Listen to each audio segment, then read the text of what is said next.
Hello, AP World History students, and we are here for a Unit 5 and 6 review.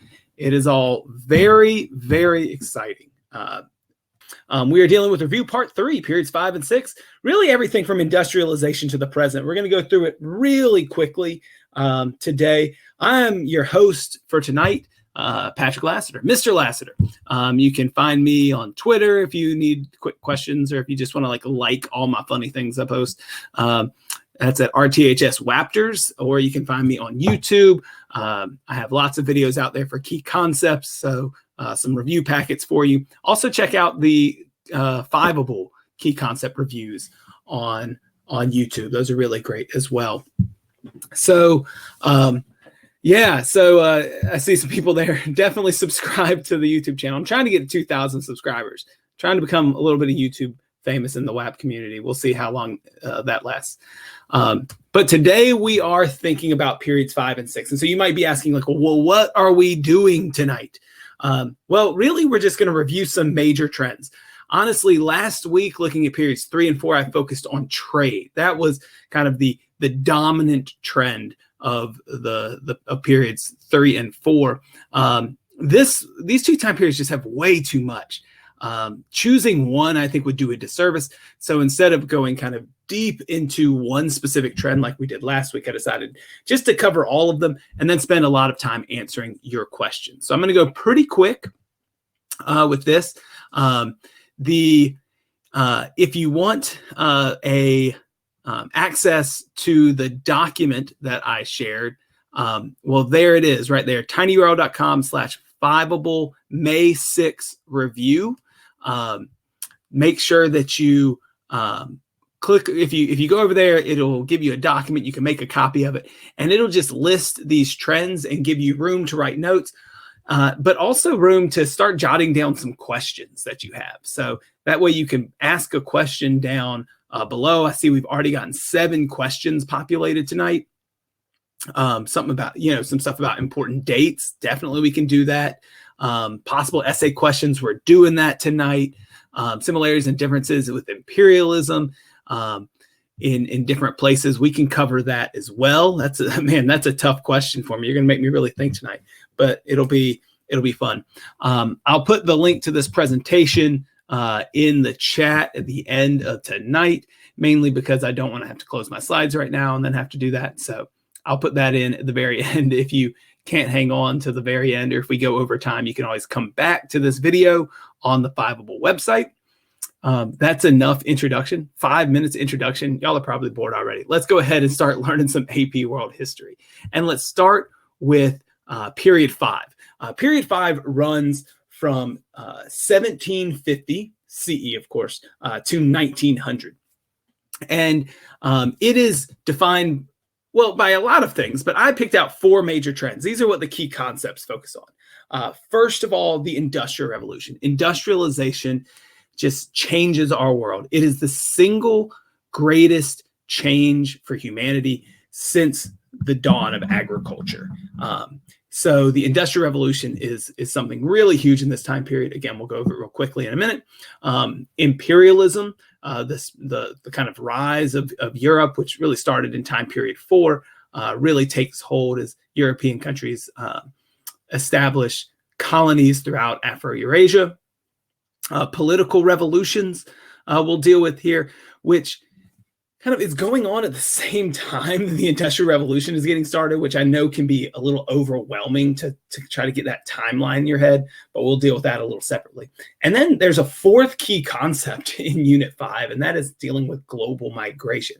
I think they could fit that with Industrial Revolution or imperialism, but we'll deal with it separately because it is a separate trend, and there are a lot of questions that come about on the test dealing with global migration.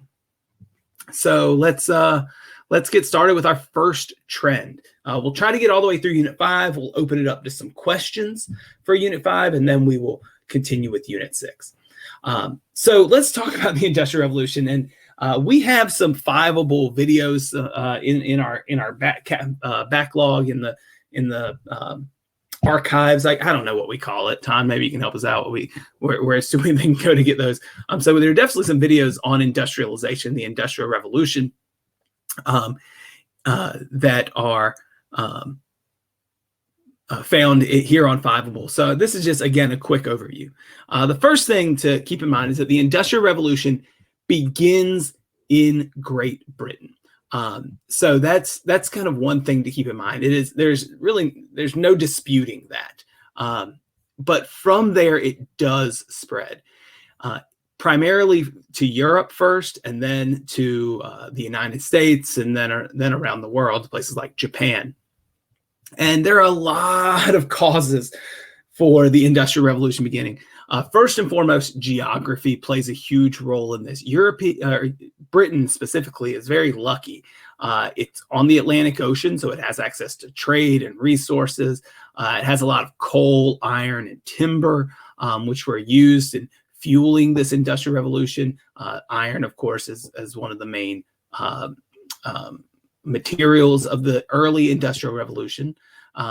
We see beyond that, Great Britain has an abundance of rivers and canals that are good for transporting things from one place to another in Great Britain. Beyond that, you have new technology. You have new economic models with people wanting to invest their capital in businesses. You have corporations developing in this time period so people can share risk as well as share rewards. Just a massive amount of causes. Actually, if you go to the key concepts, there's a list of about 9 causes in key concept 5.1 that looks at what factors led to the rise of industrial production. But Britain has just the right mix of these things together. And so industrialization really does begin there. And from Britain, it of course spreads around the world. Of course, that head start for Britain is one of the reasons why they become such a powerful empire. There are 2 stages of this Industrial Revolution. The first stage being what we call the first Industrial Revolution. It's powered by steam. It's powered by coal and iron, right? So iron machines, coal is the fuel, steam power. We get the steam engine that comes out in the first Industrial Revolution. And so that really begins right around 1750, 1760. But the second stage, and that's mainly in Britain, the second stage of the Industrial Revolution begins in about 1850. You might have heard the term Second Industrial Revolution used, and that's in reference to kind of further advancements in industrialization, including the use of oil as the fuel, the use of electricity, new chemicals come about in this time period, the use of steel instead of iron, right? The ability to make cheap steel, the Bessemer process plays a huge role in that. And so in the Second Industrial Revolution, we tend to think about the Industrial Revolution spreading beyond Great Britain. It goes to Western Europe, the Americas, later to Russia and Japan with help of with state sponsorship. And I'll talk about that momentarily. But the effects of the Industrial Revolution, I mean, we just got to see how many we can identify. It is almost endless, really, what we could say is as the effects of this Industrial Revolution. It went too far. I thought I had another slide on this. So if you can come up with some effects of the Industrial Revolution, just throw them in the chat. We'll see how many stick here. Let's see what you can come up with. We're going to see the effects of imperialism, Europeans spreading, looking for markets and also looking for resources as they spread their empires around the world. We see, Jillian says, urbanization, excellent job. The growth of capitalism, excellent job. European imperialism, child labor, excellent. Environmental effects, Sophia, good job with deforestation, thinking about other environmental effects as people search for those resources. The growth of the middle class, the growth of the working class. Increase in emissions of carbon dioxide, excellent. We got an environmentalist here. Growth in population, eventually overpopulation, certainly. More environmental effects. Women entering the workforce. I'm trying to keep up with you in the chat here. Eventually the growth of unions. Certainly there are going to be a lot of reactions to industrialization, right? So whether it be socialists or communists, reacting to the growth in wealth of what was the bourgeoisie, this kind of upper middle class, and seeing kind of the plight of a growing urban working class. Some people see industrialization as not necessarily a good thing. Man, just like killing it here in the chat. Really, really good jobs. And some people are looking at the political effects. Ottoman decline relative to Europe. The growth in European power plays a role here. So it's just, that would be a whole video in and of itself, and we actually have those videos, so go take a look at them, thinking about the effects of the Industrial Revolution. Excellent job. If I missed yours, decline of China, ideas of Marxism, increasing the role of women, which later will lead to, of course, to women demanding suffrage, new technologies coming about in the time period. I see a couple people mentioning those in the chat. Economic imperialism, increase in the growth of these industrial cities. Wow, excellent job. That was fast, that was furious, but really good review. Now, I mentioned just a second ago the idea that, in some places,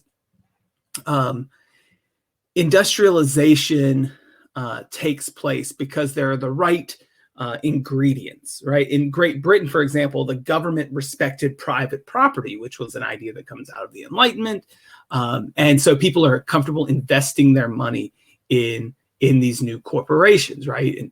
In buying stocks in these growing industrial businesses and making a lot of money. And they have other good ingredients as well. In some places, industrialization does not occur quite as naturally or driven by this wealthy urban class, this bourgeoisie, this upper middle class. Instead, we see states leading or states pushing industrialization. And there are two real places that this certainly occurs. We see it occur in Japan with the Meiji Restoration. Once Europeans arrive, they undertake a massive government program for state support of industrialization. We also see it happen in Russia. In period 5, we see serfs freed from their obligations in order to provide a workforce for industrialization in Russia.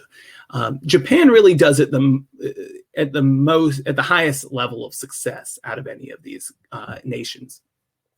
China undergoes, after the Opium Wars, the self-strengthening movement, which is not terribly successful.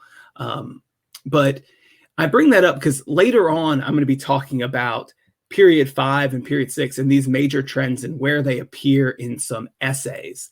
And the idea of state-sponsored industrialization, there's an essay way back in 2013 that related to this, that asks people to compare state-sponsored industrialization in Japan with state-sponsored industrialization in other places. And you had like a choice of Russia, China, or I think the Ottoman Empire, or something along those lines.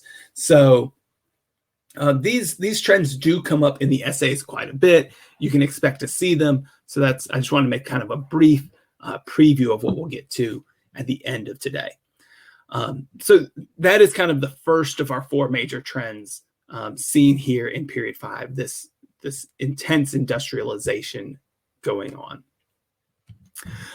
As a result of industrialization, right, we see the growth of imperialism. This is kind of the second wave of imperialism that takes place. The first really was colonization, but as those colonies break away, which we'll talk about in a minute, we will think about, we see Europeans colonizing new places in the world. So they lose their American colonies, they look elsewhere. And really, this is European-led, right? Britain is, of course, kind of far and away the absolute leader in this, right? They develop kind of the biggest empire in this time period. But the causes, of course, we see, I keep losing this. Somewhere in this, I have a new slide for every subpoint, but not yet. There are a number of causes here. for imperialism, right? Industrialization taking place, Europeans competing for resources, and also, and we can't forget, the need for new markets, right? Europeans aren't just getting resources that they can turn into finished products. They also need to be able to sell goods somewhere. I think I've used the example here on this in this platform before, as well as in my class. You know, if you're producing pants in your factory and you sell everybody in your country a pair of pants, well, that's great. Then you have to convince them to buy a second pair of pants. But if they won't buy pants anymore, then you need to find people with legs elsewhere.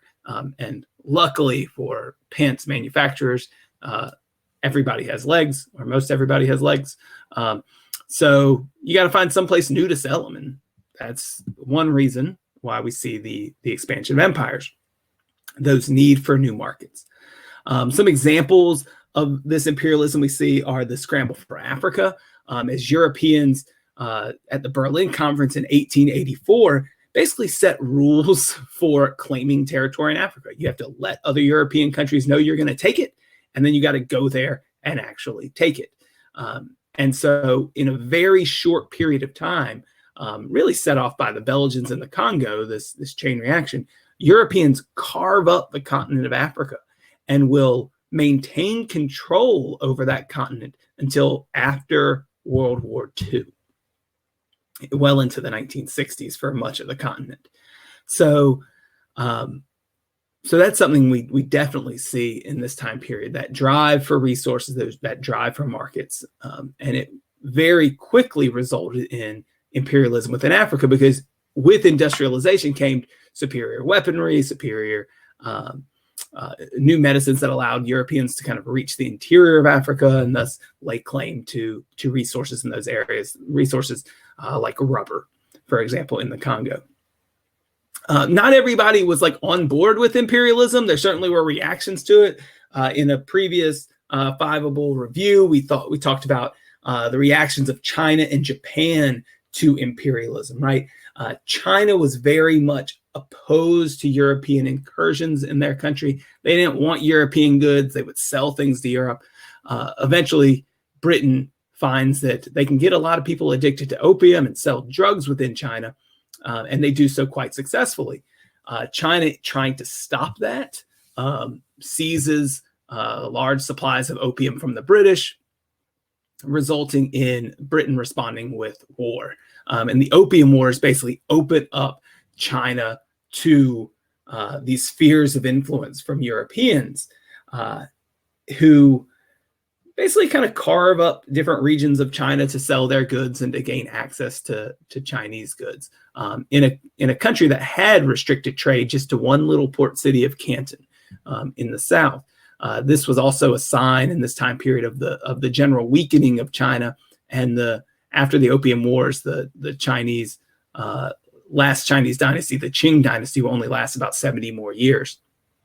In Japan, on the other hand, the United States sails up with gunboats in 1850 something like that, and Japan decides, all right, this is something we can do. We'll work with you. We'll trade with you. Just teach us what you can do with industry. And so Japan welcomes this, and they overthrow the Tokugawa shogunate.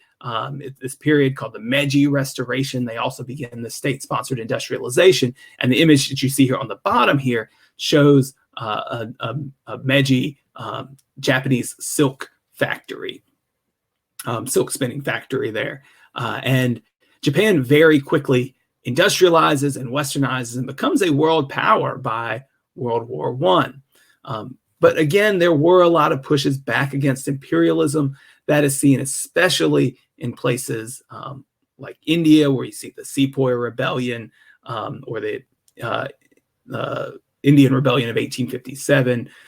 There certainly are movements against imperialism in Southern Africa, for example, with the Zulu Wars, pushes back against imperialism. Of course, in China, the Boxer Rebellion, for example, is one of the famous instances of a group of people rising up against British and French influence within China. That was actually supported tacitly by the government, which was probably a big mistake on their behalf, because then they get real embarrassed and have to renounce it. So imperialism, another big trend here. Political revolutions, don't forget that that occurs in period 5 too. Sometimes we get so into imperialism and industrialization that we forget that at the beginning of this era, the Enlightenment had inspired people to, inspire these ideas of natural rights, questioning governments. It'll bring an end to absolute monarchy in France as the French Revolution overthrows the government there. The Enlightenment is clearly inspiring this. You should know people like John Locke, Rousseau, Voltaire, Montesquieu. Those are kind of the big four in AP World. People who challenged the ideas of government, said that government should protect people's natural rights, that the relationship between people and its government is a social contract, that the best type of government divides its power between branches of government. That was an idea of Montesquieu. Voltaire was very much critical of mixing government and religion. He believed that religion had no place in government. He also believed firmly in freedom of speech. These are all ideas that help begin the experiment that becomes the United States of America in the American Revolution. A lot of those ideas are laid out in the Declaration of Independence itself. The American Revolution, the French Revolution, which has massive impacts in Europe, spread of nationalism, spread of those kind of revolutionary ideas throughout Europe. Those are important. The Haitian Revolution, you need to know the first successful slave rebellion in the Western Hemisphere. It's a kind of a spin-off of the French Revolution, and it ends up being successful, creating an independent republic in Haiti. And then lastly, the Latin American revolutions led by Simón Bolívar in South America, his creation of Gran Colombia, which does not hold together following his death, then a separate Mexican revolution as well. So kind of an age of revolution in the Western Hemisphere as the Western Hemisphere throws off European control. And then, of course, Europeans will look toward the Eastern Hemisphere for those empires. Effects of this: newly independent nations in the Americas, the spread of nationalism in Europe. Imperial nations look elsewhere, as I just mentioned, but in Latin America, they eventually do come back and engage in something called neo-colonialism or economic imperialism, where they aren't in charge of these countries. They don't control them politically, but they have massive economic influence. So countries like Britain, even the United States, ends up with significant influence in these Latin American nations. And our last of these trends that we see for time period 5, and then I'll answer some of your questions, is global migration. So keep in mind everything that's going on in this time period, right? And just consider, the idea that you have global economic connections in the world, right? European countries and these industrial leaders trading all over the world with new technologies, right? New transportation technologies, things like steamships, which can travel the world faster than ever before. And then opportunities for work, right? All of this combines to create migration of peoples across the world. I love this map from Freemanpedia. Again, a great website to go to. He's got amazing one-pagers for cramming for the exam. He has extensive key concept reviews, lots of great links. His images are just, they're so good. I haven't even bothered to try to create versions of my own. He's far and away the best at these. You see here some of those migrations around the world, and that global migration is caused by the need for labor in the Industrial Revolution, the demand for labor in different parts of the world, especially, for example, urban areas of the United States. The U.S. Had the resources to industrialize, but it needed the population, and so that predominantly comes from Europe. There's a demand for labor in the Americas, the end of slavery, and especially in agricultural plantations of the Caribbean, Latin America. That is going to increase the demand for agricultural laborers. Territories owned by the British, for example, will encourage indentured servants coming from India or China to those territories. And then what makes it possible for people even to move around and move around relatively cheaply is that transportation technology. There are reactions, of course, to global migration. It's not simply accepted. There are other effects of this too, which I forgot to put in here. Effects include the spread of culture around the world, the development of ethnic enclaves in urban areas like Chinatown or Little Italy, within places like New York and San Francisco. You also see, though, as a result of this global migration, is reaction to it, right? People in this time period very much kind of xenophobic, racist in certain places, where they just do not want other people coming in. And in the United States, this was seen with the Chinese Exclusion Acts, as Chinese workers were coming to work building railroads in the Western United States. And the U.S. Population basically lobbies to have Chinese immigration stopped for half a century or so. In Australia, migration from China led to the White Australia policy. You could not migrate or immigrate to Australia unless you were white European. So very strong reactions, very strong xenophobic reactions to some of this global migration. All right, so that's kind of our 4 trends. Lots of questions down here in the Ask a Question section. So I'm going to try to spend about 10 minutes or so answering some of these. I'm going to focus primarily on time period 5 to start with. Okay, so if I don't hit your question, for example, the top question right now is most important dates, events, and people, and I certainly can go over that, but that's one that I want to cover maybe throughout time periods 5 and 6. So I'm going to answer that in a little bit.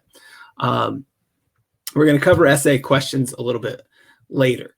The top question right now: can you analyze similarities and differences in the effects of imperialism in Africa, East Asia, and the Middle East? Ooh.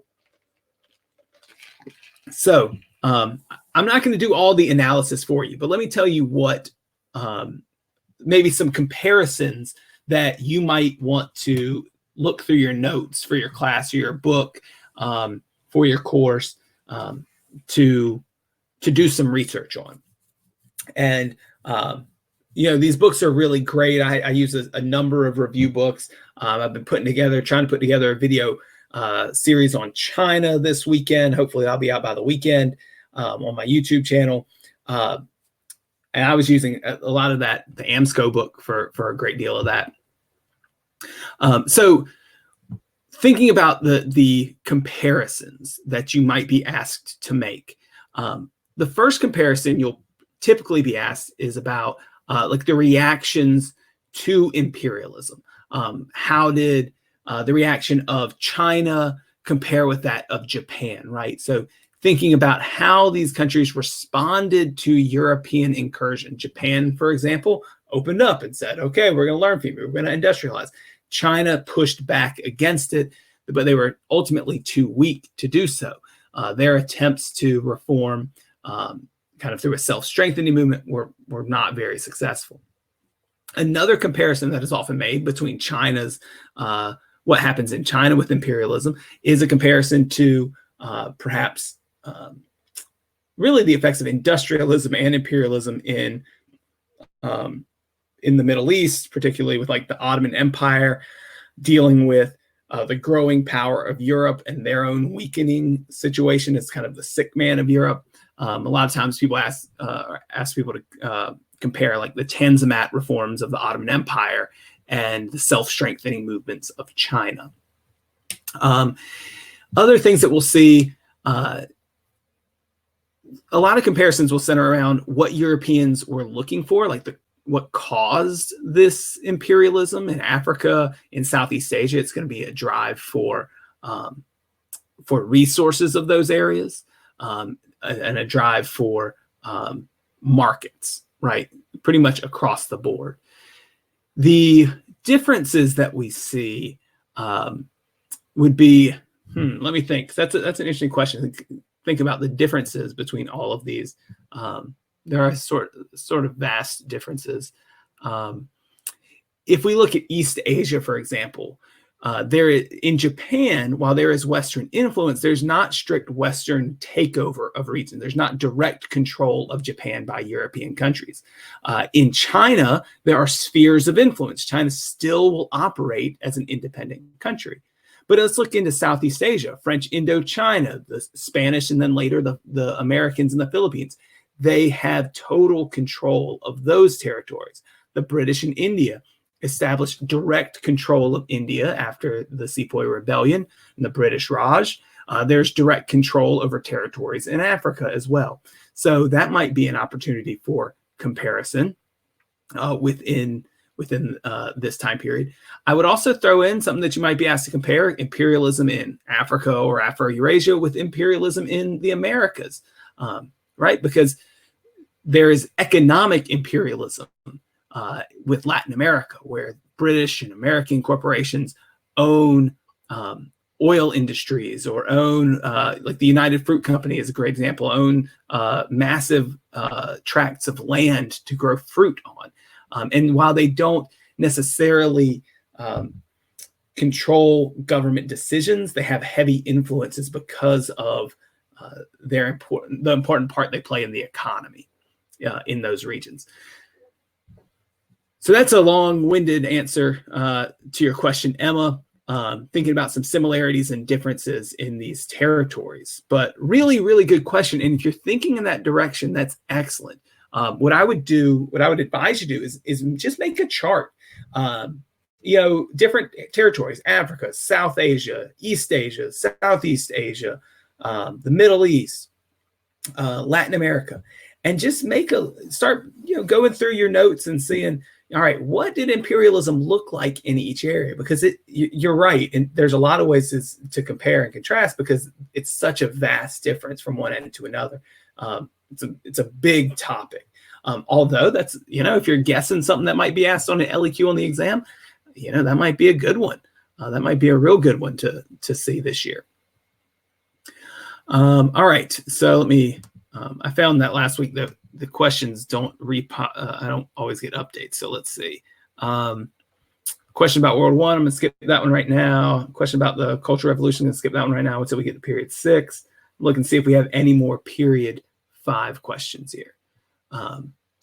So this one says, this question from Jason says, what are the most important aspects that we need to understand about revolutions in this time period? So when we're thinking about revolutions, we're primarily thinking about the Atlantic revolutions in this time period. There are some revolutions in time period 6 that we'll deal. We could talk about the Russian Revolution being a good example. But in time period 5, if we're talking specifically about revolutions, we're thinking about and not rebellions here. I mean, like the major revolutions. Thinking about Enlightenment revolutions, these territories that had been under control of European powers that find that Europe no longer represents them.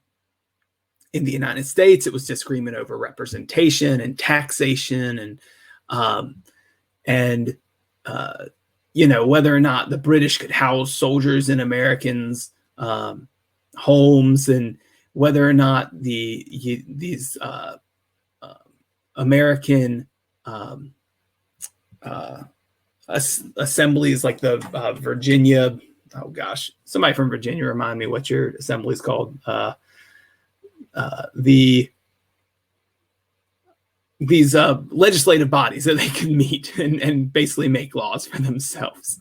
And so, that was, the Americans saw this as infringing on their natural rights. So that is something that the United States felt. The French Revolution saw the same thing with the absolutist government of France. And Latin American Revolution saw Spain as infringing on the rights of people in the Americas. Another important aspect to understand is that these revolutions, the Haitian Revolution notwithstanding, because it is a revolution of both free blacks and slaves, so puts that one to the side. But the American, French, and Latin American revolutions were not necessarily led by the lowest classes of people. They were led by the upper middle classes of the time, that bourgeoisie class, that new wealthy middle class. In the United States, these were the wealthy planners, people like Thomas Jefferson, George Washington. In France, it was kind of the urban elite, the people who made up that bourgeoisie of the third estate, that those kind of wealthy wealthy people who were not members of the aristocracy. And in Latin America, it was the Creoles, the American-born upper class, the American-born white Europeans that lead these revolutions. Their rhetoric is one of equality and one of expanding rights. In actuality, they wanted rights for themselves. They weren't necessarily pushing for rights for everyone. Look at the United States as a great example of this. Women are left out of the Constitution. Slavery continues. Minorities are left out of the Constitution. If you do not own land, then you do not vote in early America. That certainly changes in the 19th century, but initially, this was a revolution of that upper classes. It did not change society. In France, it certainly did. It was a social revolution as well. It dismantled the old feudal structure of France, but still the rich remained rich and the poor remained poor. Same thing we see in Latin America. So those are some important aspects that come to mind. So great question, Jason. Sydney asked about the Boxer Rebellion. So this is I'll answer this question, then we'll look at Unit 6, because I'm running a little behind on time here, about 3 minutes behind where I thought I'd be. So the Boxer Rebellion occurs in China in, 1895, I want to say. It is led by, it's called the Boxer Rebellion. It's a society of righteous fists, basically this group of people who are very much anti-imperial. They do not want European influence within China. And so they rise up against, some of the leaders of China, those who they deem to be friendly to Europeans. And they try to rid China of those European influences. But certainly it is an anti-imperialist movement. The Dowager of the Qing dynasty kind of gave it her tacit blessing, I think, kind of hoping that it would be somewhat successful. But ultimately, the British and French easily put it down. It's kind of an embarrassment for the government, who must further give in to British and French incursion into the country and these spheres of influence that were developing. So I don't think I'm missing too much with that. Let me double check the date. I'm going to do a little internet searching here. So Boxer Rebellion. Okay, so I was a little wrong on the date. It's 1899. It occurred between 1899 and 1901, toward the end of the Qing dynasty. So we see like nationalist sentiments, opposed to Western colonialism, certainly opposed to Christian missionary activity that came with Western imperialism during this time. So basically trying to taking like place, there was this, with this context of spheres of influence of Europeans, and then just tough economic times in China, kind of all those things combined. All right, 1899 to 1901, though. Had the date a little off. So great question. Let's move on. There's certainly more questions. We'll get to as many as we can today, because I definitely want your questions to drive this as best we can. Period 6, you're probably fairly familiar with. If you've been attending these sessions, then this is stuff that we've gone over rather recently. Perhaps you're still going over it in class or just finished it in your classes. So that is period 6, something you're probably going to be very familiar with.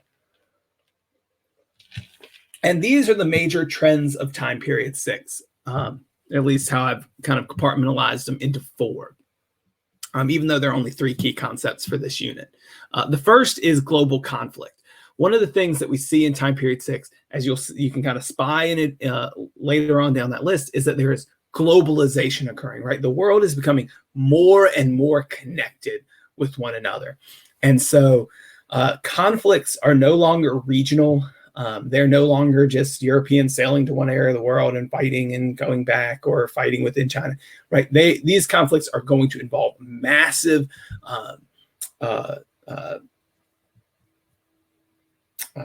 what's the word I'm looking for?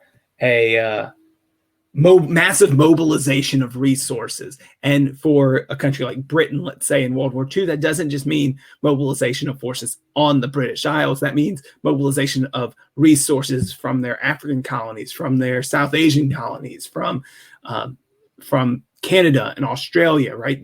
These independent countries that they're still very much connected to. So the conflicts become very much global. Following World War II, we see decolonization occur. We also see further globalization. And then the last trend that we're going to deal with is science, technology, and the environment, and all that comes with that. So let's take a quick look. First of all, global conflicts. We just do not have time tonight, and I certainly know that is frustrating. But hopefully World Wars I and II are not a weak spot for you. World Wars I and II, this is war on an unprecedented scale. New weapons, right? World War I, it was, mortars and grenades and barbed wire and trench warfare and gas weapons. In World War II, it's airplanes and improved airplanes, improved tanks, fire bombs, eventually the atomic bomb, right? New styles of warfare, blitzkrieg that the Germans used. So war just on an unprecedented scale. Two of the most destructive wars in world history, World Wars I and II, mobilizing people from around the world. And they were total wars. So we don't see in this time period war just being fought by only the militaries, right? These countries mobilized the entire population to support the war. Whether it's producing wartime goods, or planting victory gardens, or buying war bonds, right? Anything you can do to support the war. And World War II, because of this, we see that civilians become fair game in war. Both sides, the United States, and was certainly known for firebombing cities in Japan and targeting civilian centers to try to break the will of the other side. So World Wars I and II are certainly like the major global conflicts in this time period, especially in the first half of the 20th century. Again, time period 6 from 1900 to the present. And even to this day, right, we still see that, right? When wars are fought, they don't just affect one small area. They certainly have global ripples. Think about the Syrian civil war and the kind of immigration crisis that came out of that, right? As Syrians poured out of the country, destabilizing some of their neighbors, moving into Europe, causing complete changes in European politics, xenophobia kind of spreading across Europe. In a conflict in Venezuela, for example, has ripples across Latin America, across the West, or across the Western Hemisphere. So these things do not occur in isolation anymore. World Wars I and II definitely proved that. Beyond World Wars I and II, we see the Cold War. After World War I ends, there is a shift in the global balance of power. It shifts away from these European countries like Great Britain, France, Germany, who had been these major powers for a long time. Well, the Cold War, it shifts completely to the United States and Soviet Union. We really become a bipolar world with two major superpowers, and neither of them are Great Britain, which had been the global superpower from roughly 1700-ish, 1750 to 1950. A massive change in the global balance of power. There was actually an essay a few years back about shifts in the global balance of power, one of the LEQs. The Cold War is marked by those ideological differences between communism on one hand, which is both a political system and an economic system, a closed economic system where the government drives that economy, usually planned economies. And so that on one side, and capitalism and what we would say democracy or non-communism on the other side, right? This system where private industry, the market drives economic growth, and the idea of of democracy, people having a say in their government. Although oftentimes the U.S. was supporting people who just weren't communists. So the U.S. supported dictators. They supported governments that were democratic in name, but maybe not always in action. So those are the big ideological differences of the Cold War.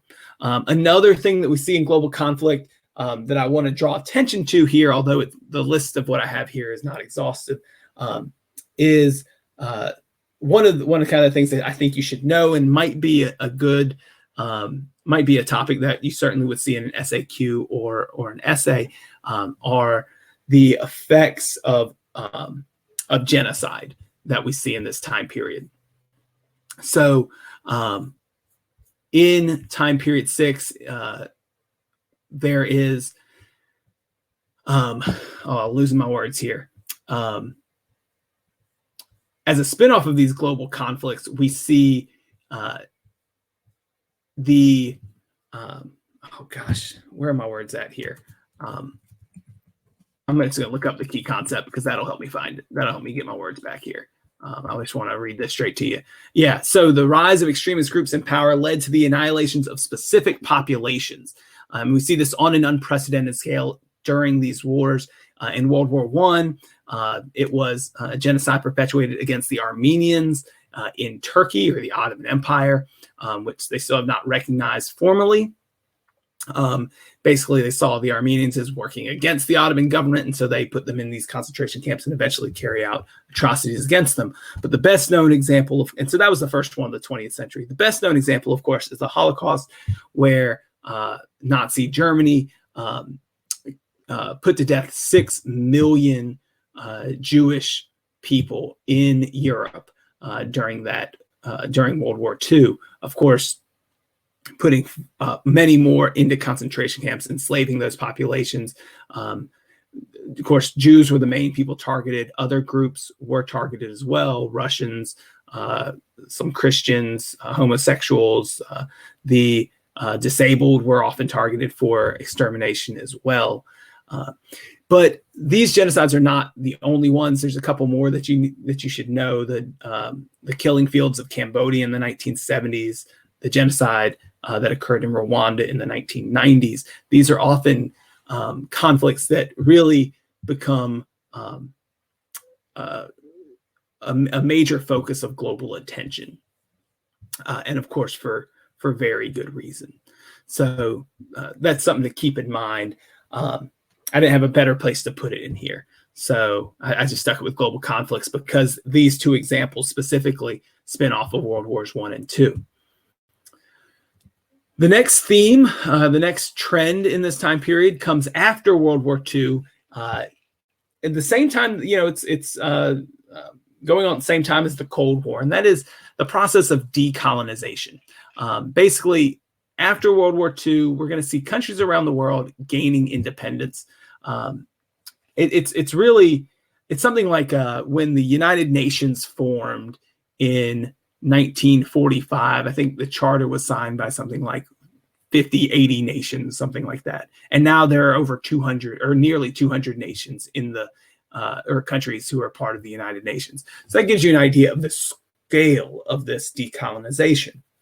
Some of these, and you can see here on this map what occurred in Africa, right? So most of these countries in Africa gaining independence from in like the late 50s, 1960s.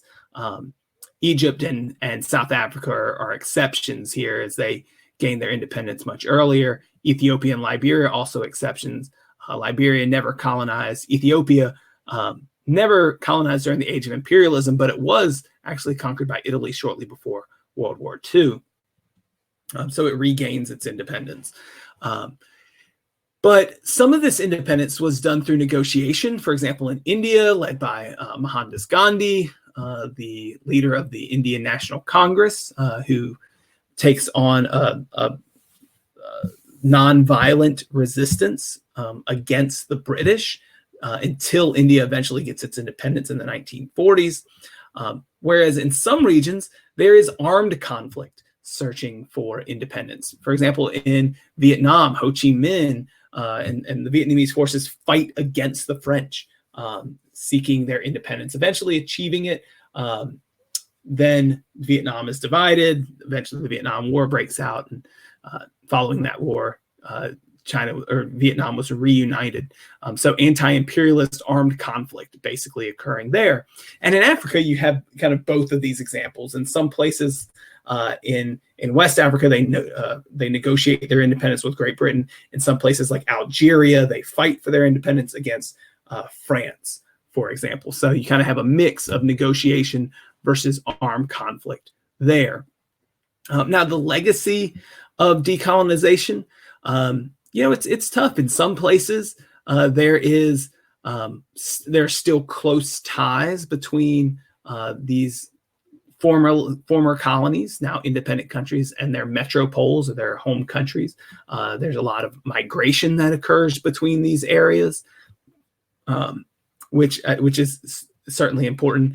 There's still, in some cases, European countries who take special care to offer aid to countries that used to be colonized as well. But then there's also this legacy of Europeans treating these places very poorly. And what comes from that is, of course, anti-European sentiment. Look in the Middle East, for example. A lot of anti-Western sentiment. After World War I, Britain and France established mandates across the Middle East, drawing lines which separate ethnic groups, combine different ethnic groups into territories that has led to regional conflict today. In Africa, the same thing. Europeans draw lines. They use those lines as that fit their needs for resources, and they establish nation states along those lines. But that combines a lot of different ethnic groups, leads to a great deal of conflict. Rwanda is a great example, Hutus and Tutsis in that country, which eventually led to the genocide that occurred in the 1990s. Another example is in Nigeria, right? The southern part of Nigeria, predominantly Christian, area that did a lot of business with the Europeans, a lot more money there. There's a lot more oil in southern Nigeria, and then northern Nigeria, which is still part of the same country, included in this region, predominantly Muslim. And so that has led to some conflict in that country as well. And those are just a couple examples. Of course, there are many more we can look at around the world as kind of this legacy of decolonization. So keep that in mind as well. A lot of questions populating. I can't wait to answer some of these. I'll stick around a little bit later, certainly. Third trend, globalization. Keep in mind that the world is becoming more and more interconnected. That is certainly a theme of the 20th and into the 21st centuries. A global economy, the growth of transnational corporations, the influence of American corporations and American culture on the rest of the world. We call this Americanization. You may have heard the term McDonaldization. Think about Coca-Cola and its influence around the world. And then, of course, the growth of free market economics and free trade. A lot of this is in the news nowadays as there are trade wars kind of breaking out between the US and China. But overwhelmingly around the world, we're seeing more free trade now than really ever before, and trade at an unprecedented level. There are a lot of organizations like the World Trade Organization that are dedicated to lowering trade barriers and thus promoting trade between countries. Beyond that, thinking about globalization, we have a global society now. Oops, went too far. A push for human rights around the world. The United Nations is one of the main international organizations that does this, looking out for not just the major powers in the world and keeping peace between those, but also giving these smaller nations a voice on an international platform. So a push for human rights, a push for greater equality across the world, a push for economic assistance in some cases. This is something that we see very firmly, especially in the second half of the 20th century. World Trade Organization, too, you can think about those international organizations applying to economics. And then the last thing that we see with globalization is, of course, a global culture that develops. No spoilers, by the way, in the chat, or we will kick you out of the chat. no spoilers with Avengers, but here Avengers Endgame is a poster from Asia, thinking about how music, movies, sports become global phenomena. Videos that are on YouTube become popular across the world. K-pop music has become popular around the world, not just in Korea, for example. Sports like the World Cup, the Olympics, they are international phenomenons. So we see this very much kind of across the globe, this culture developing. And it's, a big change, I mean, from what the world has been used to throughout our history. And our last of these themes, I covered this in a separate fiveable review, that is science, technology, and the environment. The 20th century sees new scientific paradigms. We are learning more about the world. We change our understanding of the universe, the human mind, what is capable through science, through genetics, through technology. Certainly, the 20th century sees a speeding up of all of these things, changing our view of the world and where we are in it. I mean, heck, we photographed a black hole the other day. That was pretty sweet.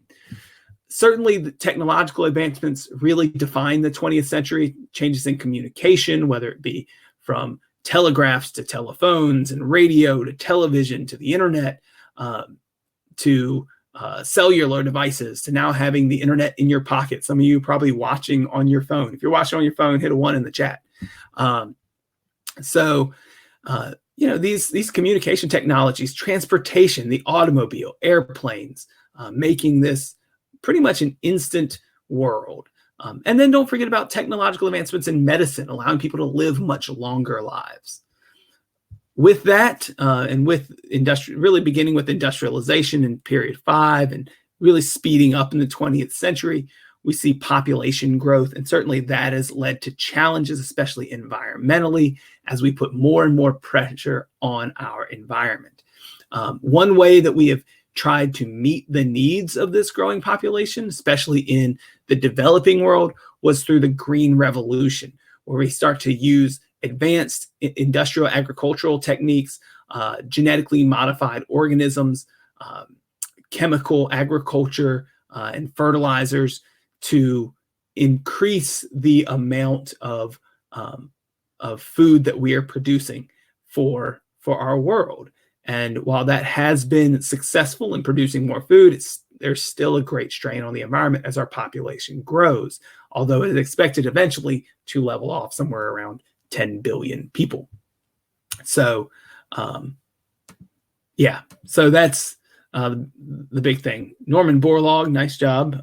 Father of the Green Revolution, mentioned in the key concepts for sure. So that's our trends for Unit 6. I know I sped up right there at the end, but we're almost at the hour mark, and I definitely want to get to your questions. You might be asking, well, are these things going to be on the test? And let me just say, yes. Past DBQs, last year, Railroads and Empire Building from time period 5, 2016, Gender and Politics in 20th Century Latin America. Especially a lot with kind of colonial movements, looking for and like the influence of socialism in some of those movements. That was on the 2016 exam. That was the DBQ. 2015, Science and Technology, Influenza, 20th Century. 2014, Peasants in the Chinese Communist Party. 12 out of the 17 DBQs that have been asked on the AP World History exam, the released ones, are from periods 5 or 6. I would expect the same this year as well. That's just, I think, where this test is going. Now, this might be an aberration. You might get a little older one. Every DBQ is going to be, it's going to be somewhere from periods 3 through 6. But the likelihood that it's 5 or 6 is pretty darn good. So knowing these time periods can get you context or evidence behind documents points, besides the fact that, of course, the documents themselves will help you answer the question.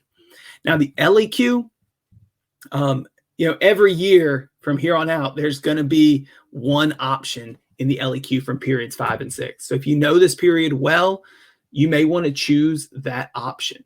In 2018, I read for this question, Communism, Fascism, Nationalism, and how it challenged the existing political and social order in the 20th century.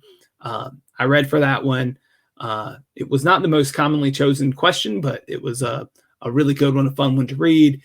In 2017, there was a question about the change in the global balance of political power in the 20th century. Going back to 2015, a question about labor systems. I know we didn't really go over that today, but it was a change of continuity essay. 2013, that role of the state in economic development that we talked about tonight. But if I were to go further back, I just lost count when I was trying to count it up today. So I just couldn't finish it.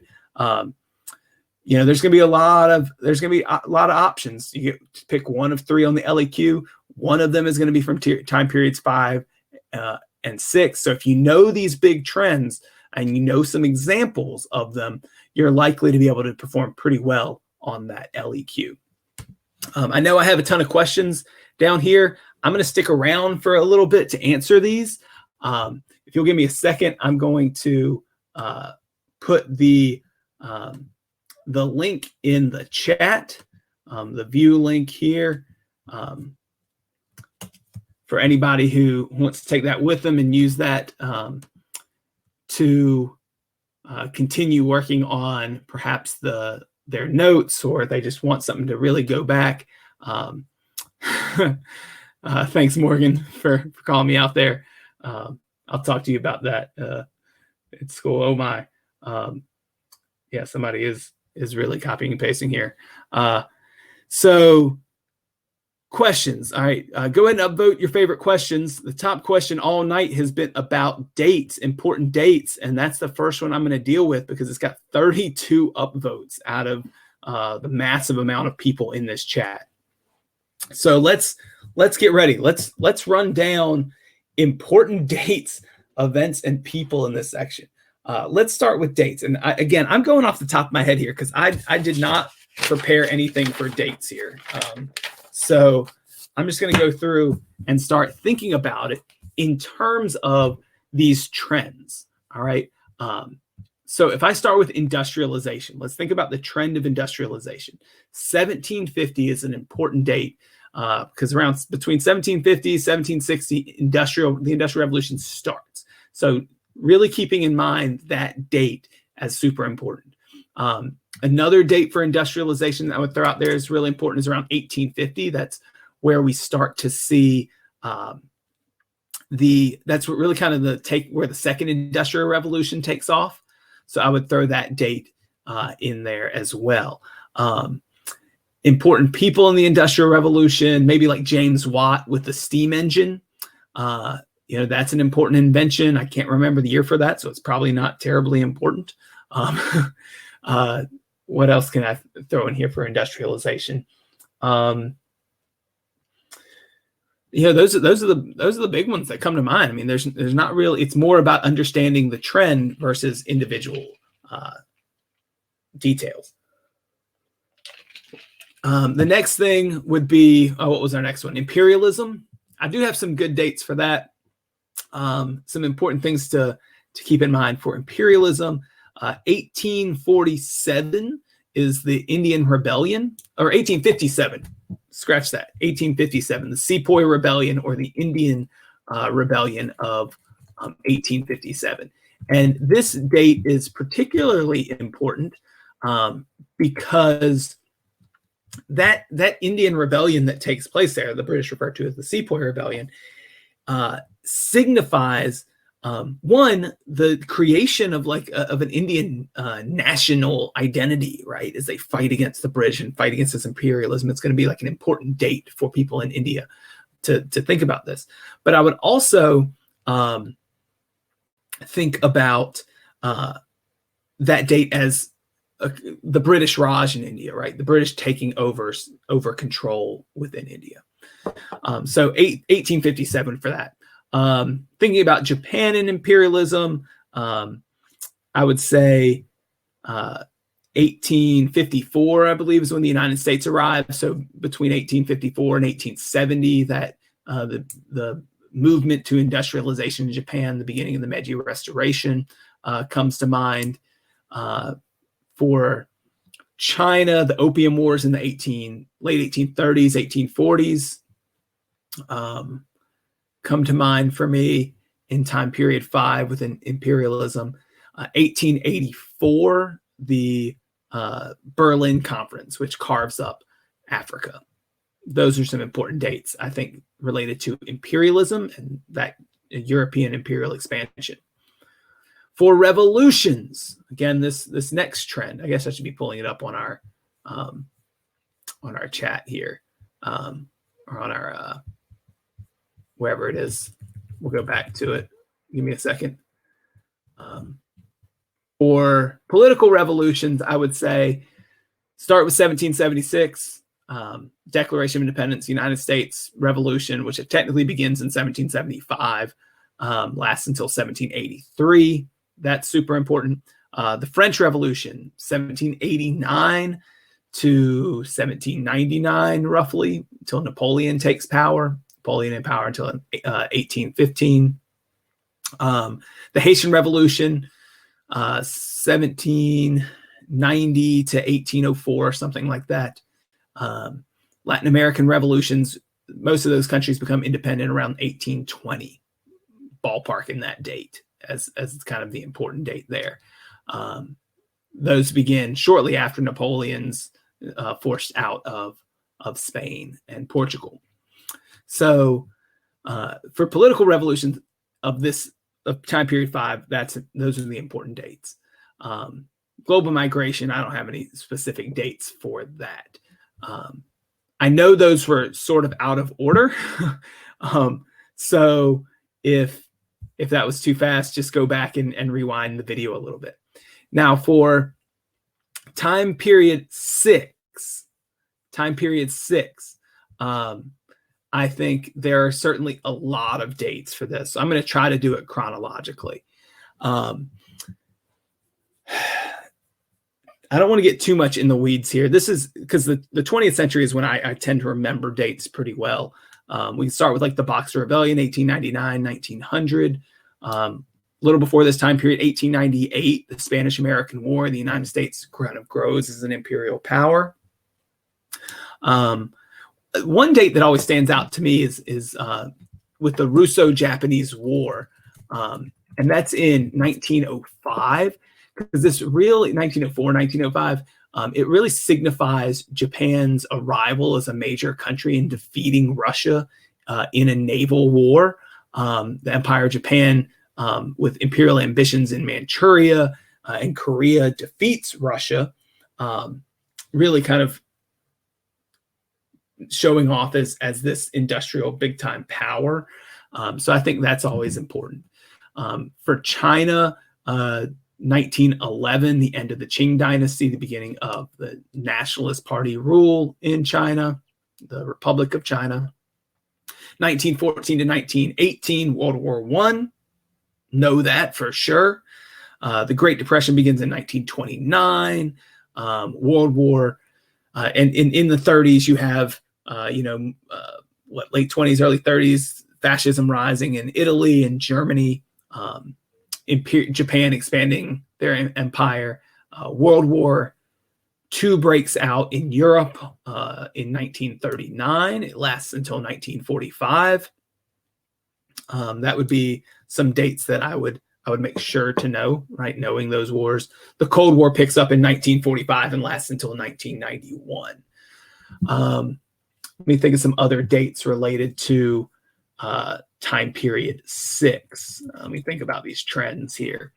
Decolonization, post-Cold War, independence in India in the late 1940s, 1947, 48. Israel created as a country in 1948. That's probably an important date to know. Cuban Missile Crisis, 1963, I want to say, 62, 63. Somebody can look that up. But the early 60s, kind of the height of the Cold War with that Cuban Missile Crisis. That might be something to keep in mind. End of the Cold War in the 1990s. September 11th attacks in 2001. That's something that comes up on the exam. That was one of the one of the essays a couple years ago. Went to 2001. They wanted people to be able to include the war on terror and the September 11th attacks there. So that's kind of off the top of my head the big dates that I can come up with in time periods 5 and 6. Keep in mind that you're never going to be asked on the exam to select a date when something happened. All right, so just keep that in mind. But what you will need to be able to do is be able to place certain events with chronological reasoning kind of in the timeline in your head. And creating timelines for these time periods is not a bad idea, especially when trying to determine things like cause and effect, right? What thing led to something else, or was it an effect of something else? Having it kind of that chronological reasoning in your head will help you place those things. Of course, the periodization of the course, which itself is arbitrary, right? You could go to every different culture in the world and they would have a different way to break up the time of history. China might do it along dynasties. We do it with ancient, classical, post-classical, all these things. But it's a way, the reason the College Board chose to do that is because it's a way to just compartmentalize things and think about how they relate to one another and what things are causes and effects of what other things. So don't get too bogged down in dates. I know that was a long answer, right, to this top upvoted question. But that said, making timelines is not a bad way to study. It can really be helpful for your chronological reasoning. All right. Fantastic question, one that a lot of people wanted to hear the answer to. We have another question that's got 25 upvotes, possible essay questions for this topic. We were looking at some of those essay topics of the past, and it's not beyond the College Board to recycle essay questions, but sometimes in kind of a different, maybe different time period. So thinking about LEQs, for example, there was in the past questions about labor systems from 1450 to 1900. You could see maybe a question about labor systems from 1750 to 2000 or to 1945 or something like that, asking you about how labor changed. You might have they like to ask questions about labor migration on the test. I've seen a couple of those. I think because last year's DBQ was on kind of think about industrialization, imperialism, I wouldn't expect that this year. Excuse me. But I wouldn't put it past seeing an LEQ on the topic of industrialization. I think they might still want to keep that on the test. Again, it's just total guess. I wish I could predict it because then I could really hammer in and teach it. But if you know the content well enough and you've been practicing those skills, they can give you any topic and you should be able to cobble something together. The main thing I would say on these essays is to choose the one that you know best. So if period 5 and 6 are the ones you know best, do something else. But if it is what you know best, brainstorm all possible answers and then bring the essay together. Certainly, they're going to be asking you probably to compare, other topics that might be possible. Compare the effects of imperialism in two different places. I think a question on decolonization, comparing decolonization in different regions, where it might ask you to look at armed conflict versus negotiation. That might be a really excellent topic for a DBQ this year. We haven't seen a decolonization DBQ in a little while. I think it's been back maybe the early 2000s where we saw one that was set around decolonization. I think it dealt with like cricket or something along those lines. So that might be an interesting topic. But DBQs, they're going to give you documents that you've never seen before, documents that I've never seen before. Once they release the questions a couple of days after the exam, I love digging into the essay topics and really trying to answer them myself, because most of the time I haven't ever seen these things before. They really do a good job of keeping you on your toes. So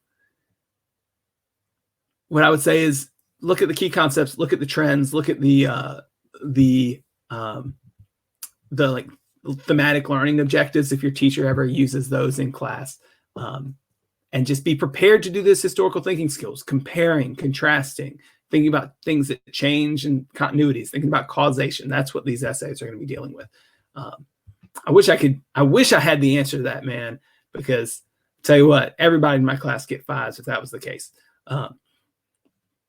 What is the difference? Ooh, this is an interesting question. Something very specific to China, and a good question on China. And again, I mentioned that I'm working right now. Hopefully we'll get it out by this weekend. A key concept video, or one that dovetails with the key concepts, looking at the history of China from ancient China to the present. In the 20th century, we see communism, the rise of communism in China, which is something I probably should have spent more time on tonight, but for lack of time, cut it out. Especially under Mao Zedong, right? He leads this communist revolution in China, eventually defeats the nationalists, pushes them off the mainland, and sets up communist China. Now, once he does that, he institutes a couple of programs. Think about how Stalin had his collectivization and his 5-year plans. Mao wants something in the same vein.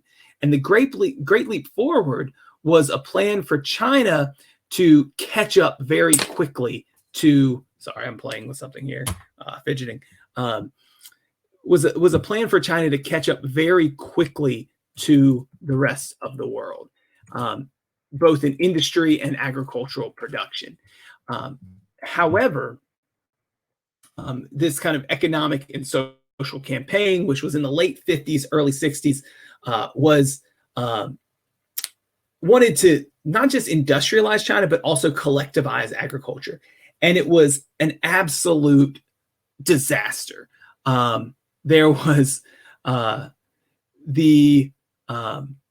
massive famines that strike China that kill millions of people. There's a decline in food output. It does not successfully industrialize China. And this program, actually, its failure really leads to difficult times for Mao. In fact, he's almost ousted, but he maintains control. And one of the ways he does so is through what is called the Cultural Revolution. He initiates this Cultural Revolution in 1966 to regain power in China, as he had started to lose it within his political power. And the Cultural Revolution is akin to Stalin's purges, for example. So the goal was to target anyone within the Chinese Communist Party who opposed him and may have had capitalist or leanings, or perhaps was not on board with Mao's vision for the party. And so basically what they do is they send like a bunch of people to re-education camps. A lot of people just disappear. There's people sent to prisons where they have to do hard labor. They're tortured. In some cases, these people are executed. Their property is seized. And ultimately, this Cultural Revolution really has an end. It lasts for a few years, but it really, its effects are felt really until Mao's death. But he does maintain control of China. So that's really the two differences. Great Leap Forward, again, trying to bring China up to where the rest of the world is, especially in industry and agricultural production, through collectivization, which was an abject failure. To hold on to power. The Cultural Revolution is really to cement the culture that Mao wanted in China, right? To make sure that people fit with that communist ideology, and anyone who opposed him was deemed not fitting it, and thus was targeted. Really great question. I didn't look to see who asked it, so I'm sorry. I'll answer a couple more, and then we'll call it a night, because, well, it's getting pretty late and you need to sleep, and some of you may have exams coming up. So how did the attitudes of colonized people toward European imperial power change after or during World War I? Man, y'all ask some really intense questions. Sometimes I worry that perhaps like your teachers assigned you an essay tonight and now you're just asking me. But man, this is a really good question, Karen. A really good question. I think you asked a really good question last week too. So shout out to Karen. how did the attitudes of colonized people toward European imperial power change after or during World War I? Well, first of all, let me start with this. European countries, I think about Britain and India when you ask me this question. European countries like Britain promise a lot of things to their colonies in World War I in exchange for support, and they don't necessarily follow through with it. And so anti-imperialist sentiment within these colonies really starts to grow when, for example, India is not given its independence after World War I, when Britain makes some assurances that that's probably where things are going. But Britain continues to hold on to this colony. And so under Gandhi and, in the Indian National Congress and the Muslim League in India, they really step up the nonviolent resistance against the British after World War I. So I would say that overall, the attitudes become much more anti-colonial after World War I. As people start to more so clamor for independence, they felt like they were promised as they supported the war effort either through food or materials or labor or actively fighting in World War I. So the example of India and Britain, I think, is a really good one that fits this time period. So that's kind of the short answer to your question. Those colonized people certainly are beginning to be fed up after World War I, looking for independence. Can you give us a way to remember the spices for periods 5 and 6? Good question, Lauren. So I am probably one of like the few teachers that does not do spice charts with my students across the board. And off the top of my head, I can't even remember what all the words in spice or all the acronym for spice is. So what I would tell you is think about these trends, go back through the video, through the notes that I shared in the chat there. And what I would do is just make your own spice chart, combine it, just have one column for period 5, one period for column 6, and take the examples that I gave you in these and try to organize it yourself. What is it? Social, political, I don't know what the I is, cultural, environmental. I don't remember what the I is. Maybe somebody could tell us in the chat. So just, I would say, kind of go back through these trends that I've given you and try to do that and come up with your own ways of remembering. You might come up with your own acronyms, come up with silly phrases. You'd be shocked at like silly phrases you can come up to keep up with. I'm in no means like science minded, but I can still remember like the general like kingdom phylum order or kingdom phylum class order all the way down to genus and species. If I wasn't doing this and I was thinking about it more carefully, I could get them all. Kingdom, phylum, class, order, family, genus, species, something like that, right? So, go for that, create your own. That's the best I can do. I'm sorry. I feel like I've let you down there. Last question we're going to get to tonight is, what are the changes and continuities of globalization? Ooh, well, that's a big question, guys. A big question. So thinking about globalization, it is a process that occurs over a long period of time, starting in 1450. So one thing that we see is that globalization is, and this could be considered maybe a continuity across the board.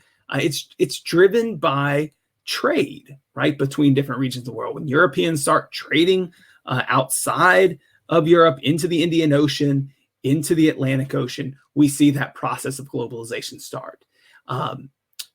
Of course, this process speeds up. A big change is that with each kind of jump in technology, especially with industrialization, that process of globalization is going to become more and more complete.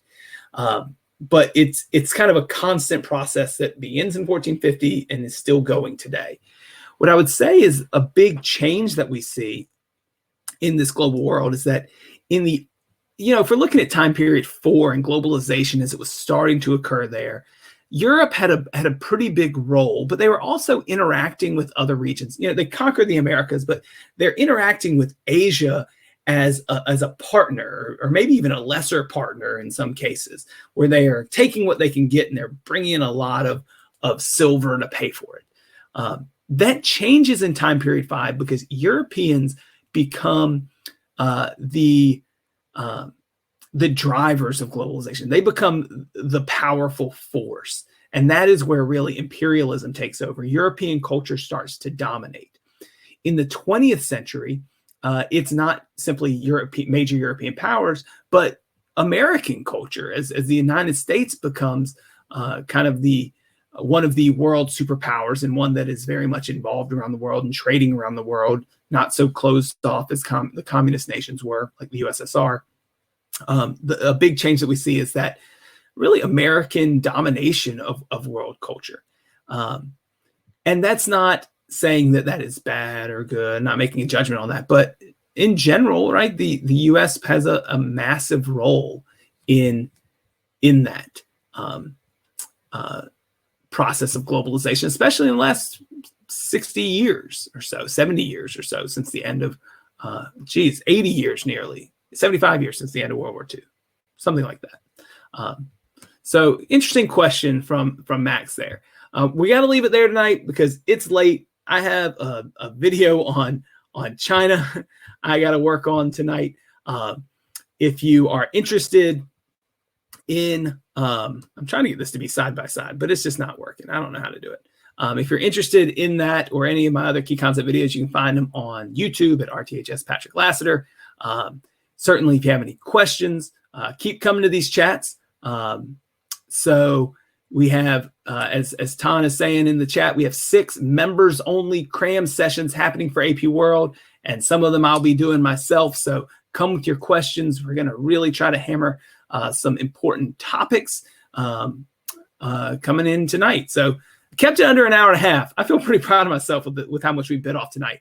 But have a really great night. Best of luck on your AP exams, and we hope to see you in another 5able cram session in the very near future. Excellent questions, everybody.